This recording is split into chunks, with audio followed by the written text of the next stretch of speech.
আসসালামু আলাইকুম। আজকে আপনাদেরকে দেখাবো কিভাবে মৌচাক থেকে মধু সংগ্রহ করতে হয়। আরও একটা মজার বিষয় হলো, এটা আমার বাড়ির মৌচাক। আমার বাড়ির গেটের সামনে দুইটা মৌচাক বসেছে। সেখান থেকে কিভাবে মধু সংগ্রহ করি সেটা আপনাদেরকে দেখাবো।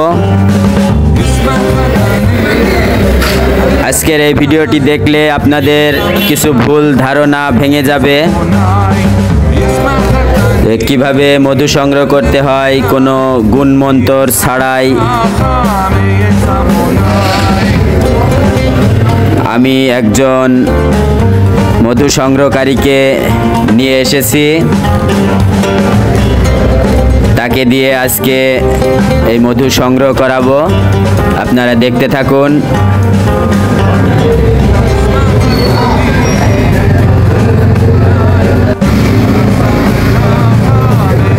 অনেকের ভিতরেই ধারণা আছে এটা হচ্ছে কোনো গুণ মন্তর বা জাদু বা ফকিরের ফু দিয়ে ভাঙা হয়।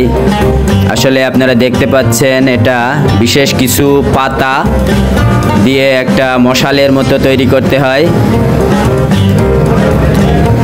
এই পাতার ধোঁয়া মৌমাছির গায়ে বা নাকে মুখে লাগলে ওরা জ্ঞান হারিয়ে ফেলে। তখন আর আপনাকে কামড়ানোর হুঁশ বুদ্ধি ওদের আর থাকে না। কিন্তু সবাই মনে করে কোনো সন্তর মন্তর মেরে ওদেরকে বশ করে রেখেছে। আসলে বিষয়টা সেরকম না।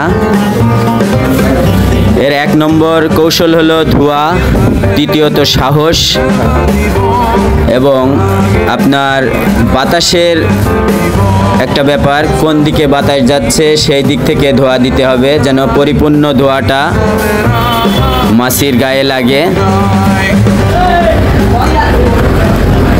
আপনারা নিজ চোখে দেখতে পাচ্ছেন আমি যেটা বলছি, ওই ছেলেটা সেটাই করছে। আপনারা দেখতে থাকুন। দুইটা মধুর চাক এখন ভাঙা হবে এবং সেখান থেকে কত মধু হয় সেটাও দেখতে পারবেন। আপনারা ভিডিওটি শেষ পর্যন্ত দেখতে থাকুন। দেখলে আপনারা বুঝতে পারবেন কিভাবে মধু সংগ্রহ করতে হয়। আপনার সাহস এবং এই কৌশলগুলো থাকলে এই ভিডিওটি দেখলে আপনি নিজেও পারবেন। অনেক বাসা বাড়িতে মৌচাক হয় কিন্তু আপনারা ভাঙতে পারেন না। আজকে এই ভিডিওটা দেখলে আপনারা সেটা শিখে ফেলবেন।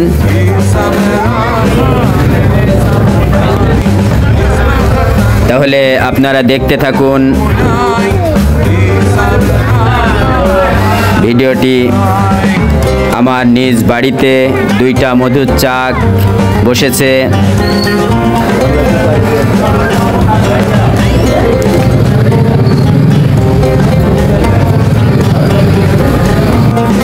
মৌচাক দুইটা আমি এতদিন যত্ন করে রেখেছি, কিন্তু এটা ভাঙারও প্রয়োজন আছে। মৌচাকে অনেক বিষ্ঠা জন্মায়, সেগুলো কেটে কুটে একটু পরিষ্কার করে দিতে হয়। তাহলে আবার মৌমাছি মধু সংগ্রহের জন্য জায়গা পায়, নতুন করে বাসা বানায়। আপনারা দেখতে থাকুন আর আমি আপনাদের থেকে বিদায় নিচ্ছি। আপনারা শেষ পর্যন্ত দেখতে থাকুন। আর কথা বলার প্রয়োজন নেই, আপনারা দেখলেই বুঝতে পারবেন কিভাবে মধু সংগ্রহ করা হলো।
Di